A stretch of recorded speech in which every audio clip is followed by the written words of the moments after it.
Have you heard of the term subverting expectations? If you've been around the YouTube space for the past year or so, it should sound familiar, especially if you're big into Star Wars. I would define it, but that's not exactly my forte. Therefore, I'll let someone else define it. When a writer subverts expectations, the outcome of the story will not line up with what the reader would conventionally expect to happen. If that's still confusing to you, let me show you how I think of it. Imagine this is the projected path of a plot. And this strip of paper is the story. Whatever happens to the story happens to the paper. It might rip, colors might change, a piece might fall out, and so on and so forth. You wouldn't be wrong if you're confusing subverting expectations for a plot twist. However, a plot twist twists the story, flipping it on its head, showing another side of the same story that's always been there.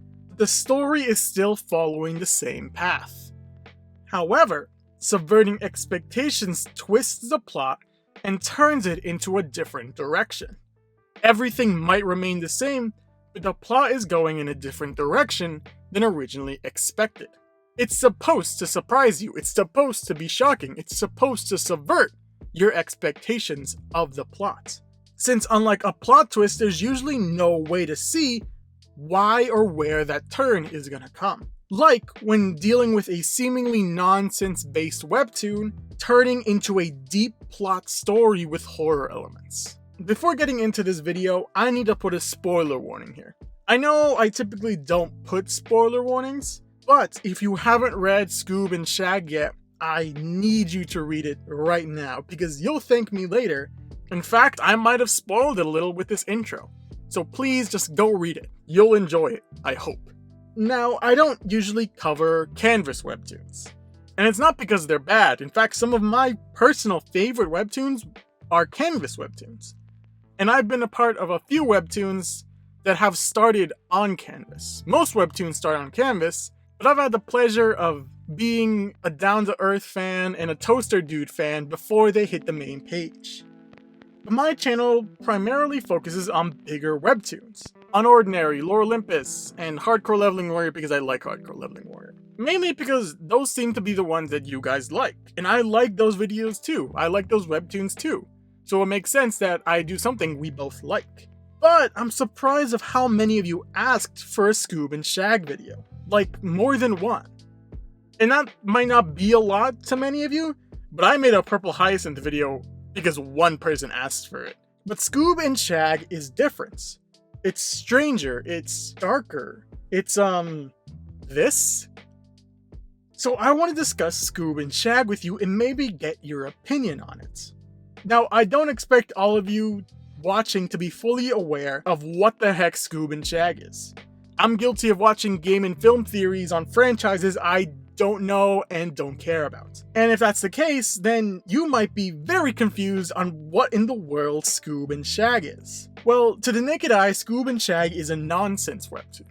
If you missed my Blue Chair video, I divided webtoons into two categories: story webtoons and nonsense webtoons. Story webtoons are primarily driven on how the world affects the characters, while nonsense webtoons are webtoons that focus on simple characters put into a world with no rules to create nonsense.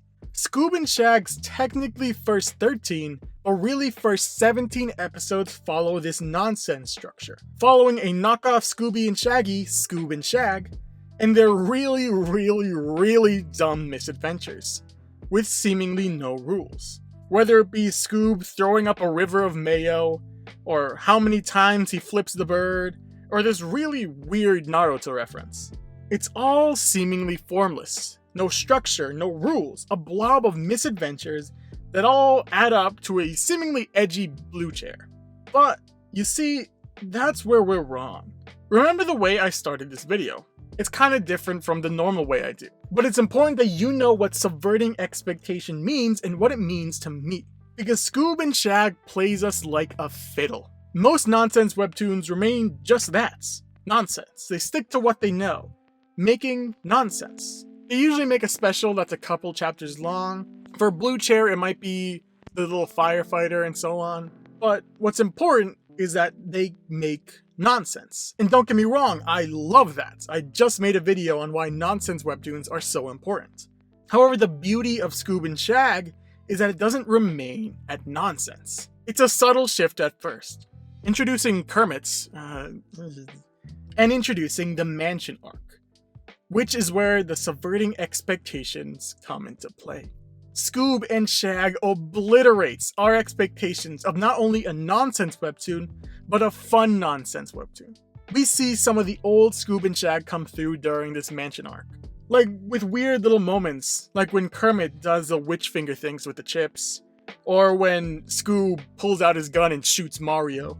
However, compared to the chapters beforehand, there's seemingly a structure, seemingly a loose, very, very loose set of rules. But the final note that Scoob and Shag would never be the same was Mickey Mouse. What a weird statement, but hear me out. Look at the webtoon before this moment. Specifically, look at the art style. I don't tend to ask you to look at it because I can't draw, so I can't really decipher what any artistic value means, but look how rough everything looks. It doesn't seem to have any weight, and they all look a lot like rough sketches. It's also important to look at the brush that's used in almost all of the moments before this. It's all almost in this chalk kind of brush. But everything changes with Mickey Mouse.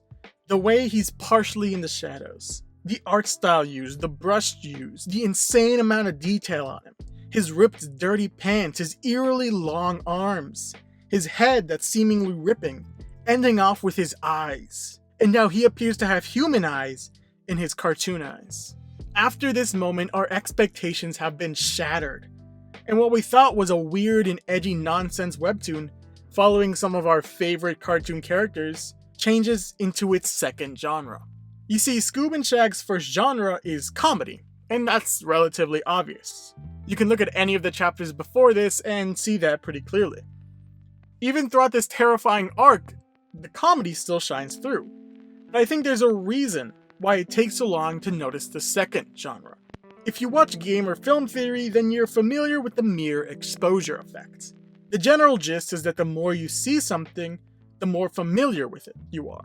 And the more familiar with it you are, the more positive you think that thing is.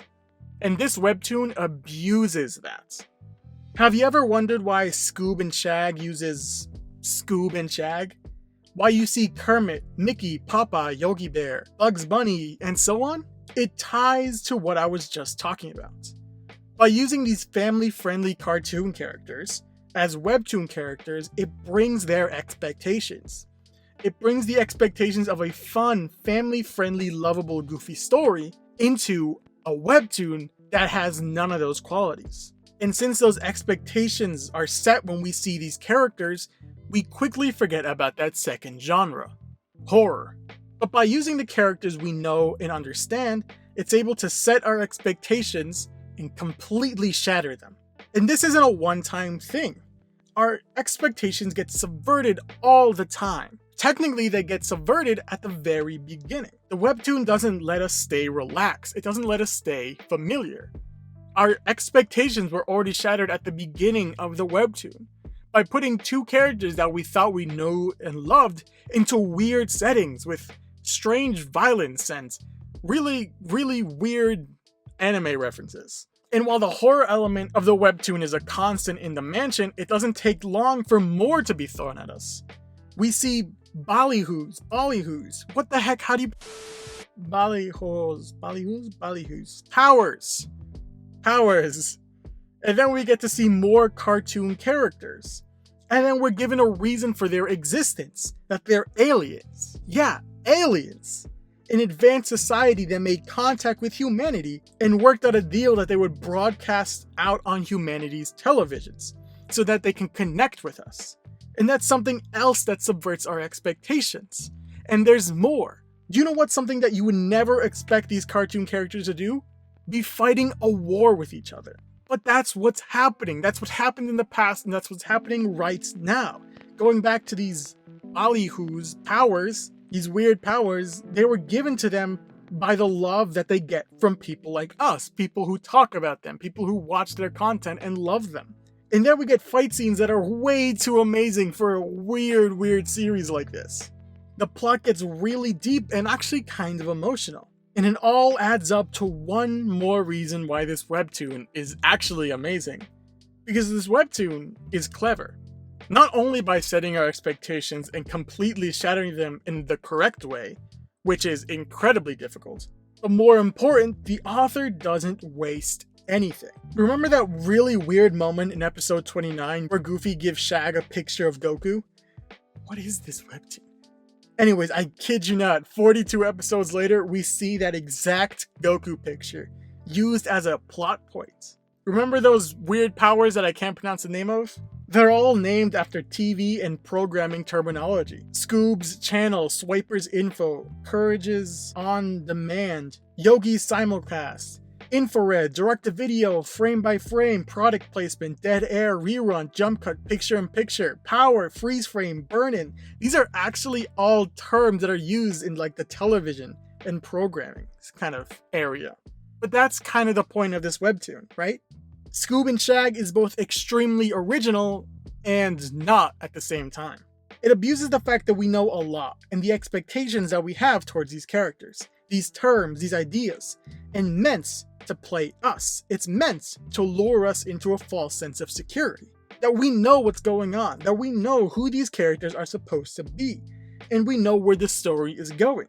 Because if any of you called what was going to happen in this webtoon, that would be amazing and I think impossible. See, this webtoon is more than just weirdness. It's structured nonsense. A weird mix of the two webtoons that were divided. A webtoon that uses characters that we're all familiar with and abuses them in a story in a world that, while it doesn't make sense all the time, is engaging and thoughtful and thought-provoking. This webtoon uses characters that we love, we know, and turns them all the way around. Puts them in plots that make no sense for them, but still make a great story. I know this video was a little different than what I normally do. I just really wanted to talk about Scoob and Shag, and I didn't think I could do it justice, and I didn't really want to do a review, but it kind of turned into one. But what do you think? Have you heard of Scoob and Shag? Why do you like it? Do you agree with me, or do you have your own thoughts? Leave it in the comments. But like always, thank you for watching.